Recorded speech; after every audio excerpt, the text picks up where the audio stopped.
Sir, kasi may form pa po kasi siya nung tinignan ko po yung report ng NBI. Ito based lang to sa nakita kong sa report. Makikita nyo naman kasi talaga na buto talaga siya ng manok. Sir? Opo, kaya lang po, may isa po tayong magandang pag-usapan. Kasi po, nung naglabas po ng panibagong desisyon ng Supreme Court na lahat ng mga heinous crime hindi na po good for GCTA, yun po, doon po nagkaipit-ipit. Kaya ang ginagawa ko po, pag sabi ko, sentence served na ito, pino-forward ko na po sa Department of Justice. Pero dahil nga po sabi ng USEC doon na DG, may problema tayo kasi kailangan i-challenge natin ito sa Supreme Court. Bakit sila naglabas ng panibagong desisyon na maiipit ang karamihan ng mga preso na sentence served na at hindi natin mailabas dahil nga may nilabas na desisyon na naman na bago ang Supreme Court na mapapahinto ang paglaya ng mga sentence served. Salamat. Comsec, I understand that we invited the University of the Philippines here. Ano pong, as a forensics, any findings coming from the University of the Philippines? Yung sa bato, yung sa mass grave, may naging findings ba ho kayo doon? Kasi lumalabas, puro sa media reports tayo na nakaka-rely yung sa chicken bone nata ito. Good morning, Your Honor. So kami Thank you, po, Ms. Bautista. kami po kinontak ni DG Katapang para ho tignan yung septic tank kung merong mga human remains. At based po sa aming findings ay wala po. How many septic tanks were inspected? Bali, dalawa na septic tanks yung titignan sana, pero inubos yung do sa first septic tank dahil yung tubig dumadaan, yung sewage from the first septic tank tutuloy do sa second. So walang Alin ba natagpuan. yung second? Yung basketball court? Yung basketball court. So wala doon sa basketball court. Wala po. So overall findings from the University of the Philippines, Walang human remains, whether bone or other human remains. or two septic tanks? In one septic tank. One septic tank. So hindi rin tayo klaro pa doon sa second septic tank kasi hindi nabuksan yon. Hindi na ho. Kasi ang sinasabi noon, inupuan din ng aso yon. Yun ang na-report sa amin, pero hindi na namin So ibig na-witness. sabihin, pag inupuan ng aso, hindi rin that accurate. Meron po kaming na-observe na kasama ng report namin na yung mga aso, hindi niya ma-distinguish kung explosives or kung other. So parang hindi siya cadaver dogs. Ang expertise ng aso ay explosives. Expertise non-explosives, ibig sabihin, pag upo niya doon, may possibility na may explosive material. Hindi ho namin yun expertise. Pero yung hinahanap ho sana ay cadaver. Kasi kung if you're referring to explosives, methane gas can that be considered as an explosive material? Yes, Your Honor. A septic tank is a Yes, septic tank meron is pong composed of methane. Yes, And Your Honor. methane is combustible. Kung naalala niyo pa, ilang taon na nakakalipas, no, meron pa tayong quad cinema, sumabog po yung quad cinema sa ilalim because of methane. Because of LPG. Tama po, Your Naghalo-halo. Honor. So, most probably, yun ang na-sniff nung aso. Pwede po, Your Honor. So, can you furnish the committee a copy of your forensic We have report? already submitted it during the second hearing. Ba tayo? Comsec, meron ba tayong kopya? Ayun. Lesson number 4, Comsec. So, thank you for the support and efforts given by the University of the Philippines Forensics. Siguro, you should also forward a copy of your report to the Commission on Human Rights. Yes, we will, Your Honor. Salamat po sa Chairman. inyong pagtulong sa committee to. Senator Padilla, sir. Opo, Chairman, mas maganda po, yun po ang bigyan natin ng pagtulak.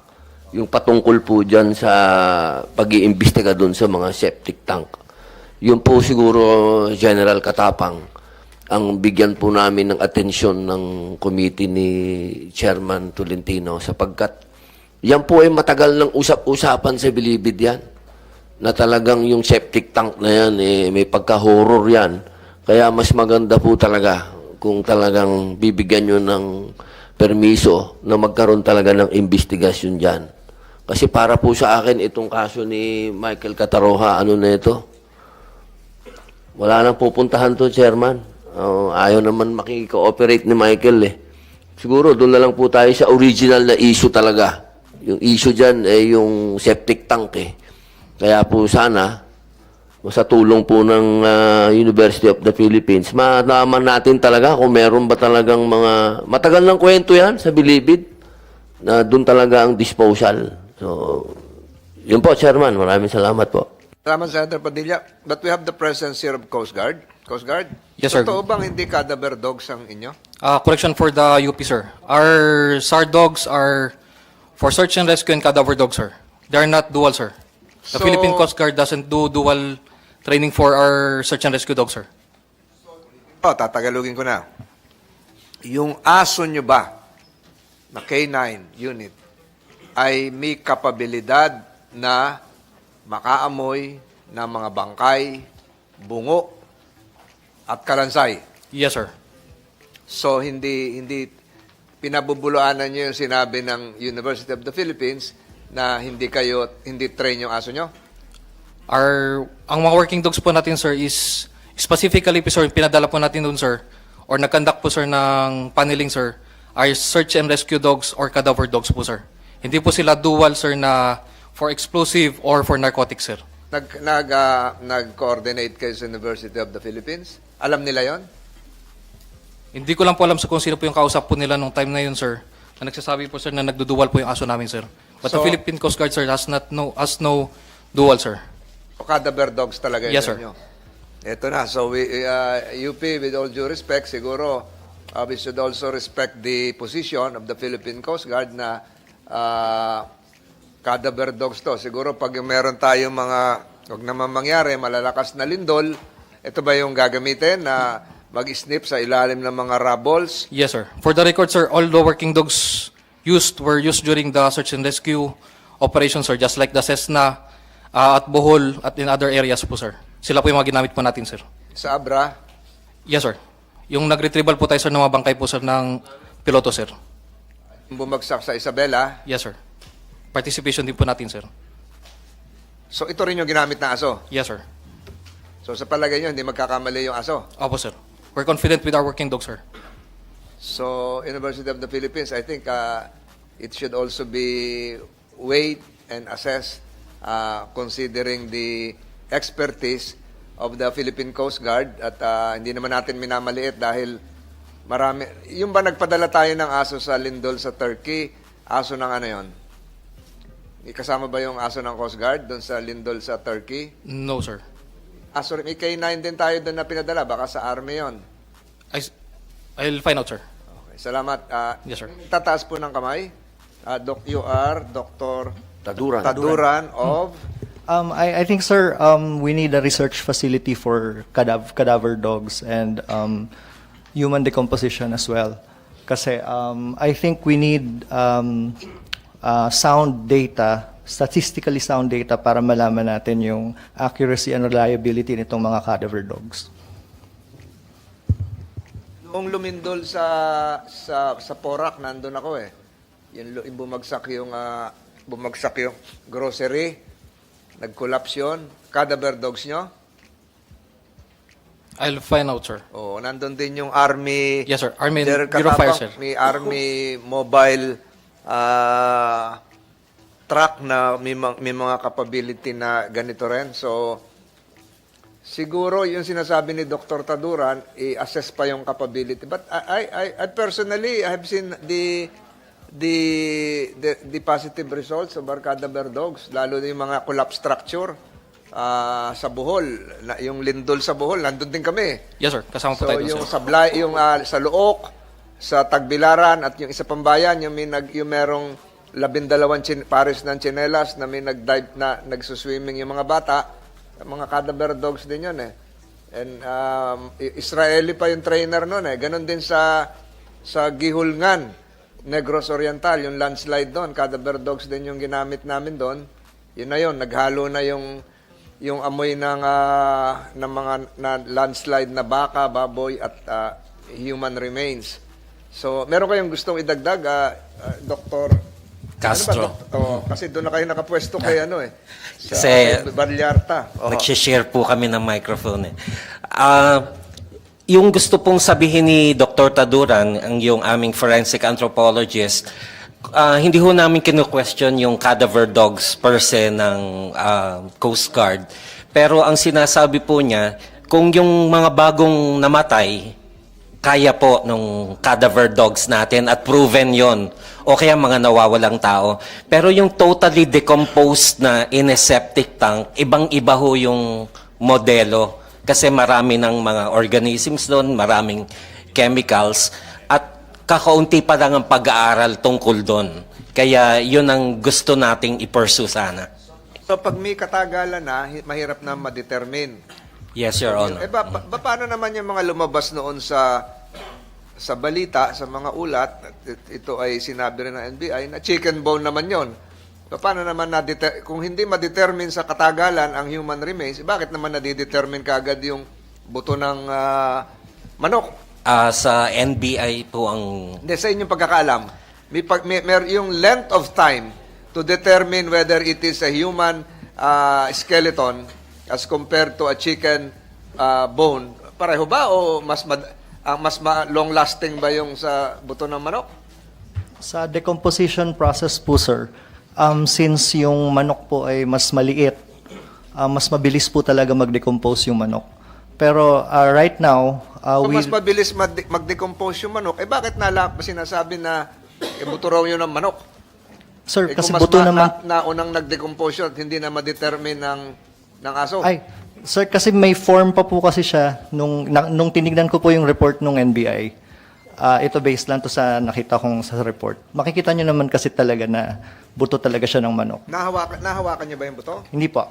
Bale, nakita ko lang po yung report. For the record, hindi niyo na-examine yung buto. Hindi po. Hindi po. Nasa NBI po yan. Sa NBI po.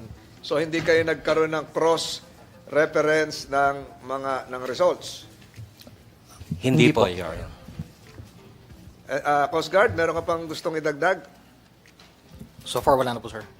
So will there be another examination sa hiling ni Senator Padilla no second septic tank, General Katapang? We will do that, Mr. Chair, pag-aralan namin kasi 8 po yung septic tank eh. Yung aso po ng K9 ng Coast Guard, inamoy po lahat yon, yung 8 septic tank. 3 po yung naamoy na at sabi niya nag-positive. Kaya po yan yung unang septic tank, ang NBI po ang nakapag-analyze. And then nung nai-report ko po kay Secretary Remulla, sabi niya, hindi, gamitin mo yung UP, anthropologist na So, sila po ang nag-examine ng 2 septic tank na, bali, konektado lang po kasi yung isang septic tank na May basketball court. doon po yung pinisita nyo po nung Pinuntahan last time. natin. Opo. Tanungin ko ulit si Dr.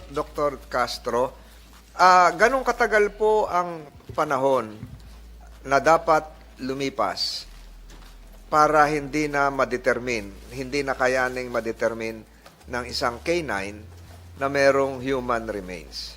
Meron pong duration, 2 buwan, 3 buwan, ganong katagal po yun? I-refer ko po kay Dr. Taduran kasi yan Taduran. kanyang expertise.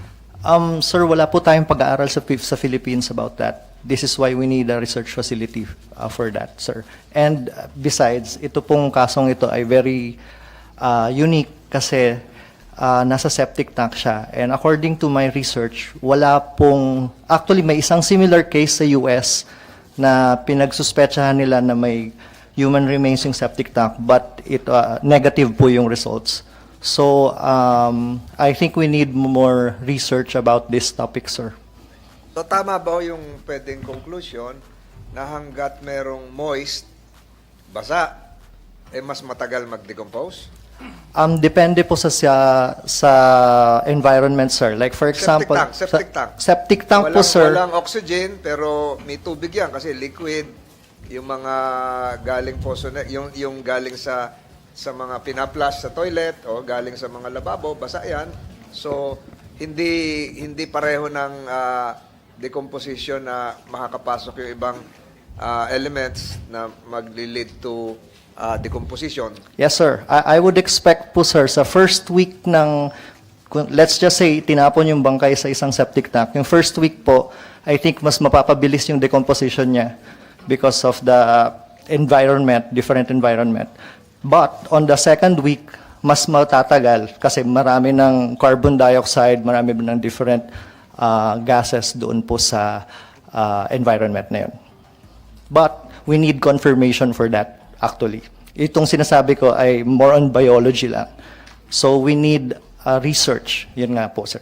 So sa Pilipinas, wala po tayo ng ganong laboratory. Wala po, sir. Kahit yung simple decomposition po. Actually, in the US, they have 7 body farms. Yun po yung tawag doon sa research na ito, body farms. So this is where they study So decomposition. dapat magkaroon na ho ng isang laboratory siguro ang CIDG, ang National Bureau of Investigation. Long overdue, sir.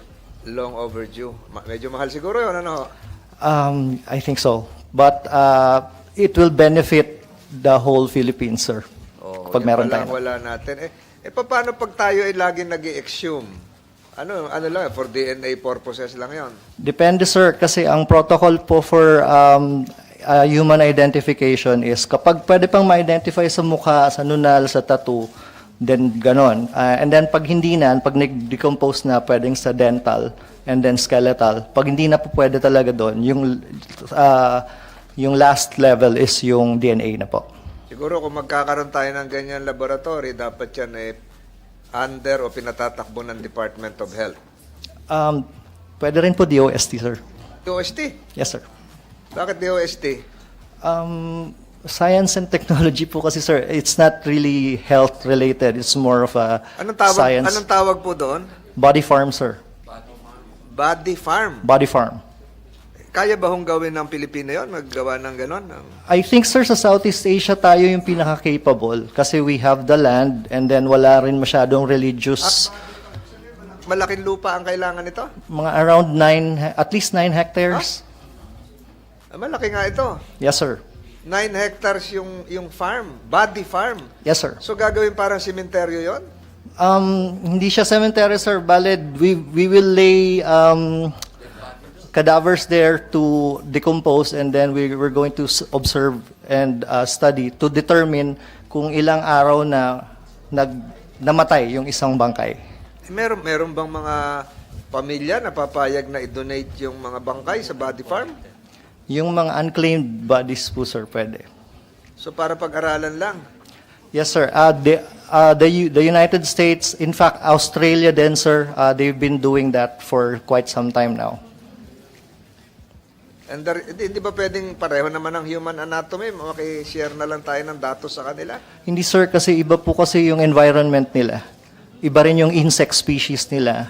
So, iba rin yung decomposition process nila. Ang mangyayari niyan, body farm, pag-aaralan na lang yung mga bangkay.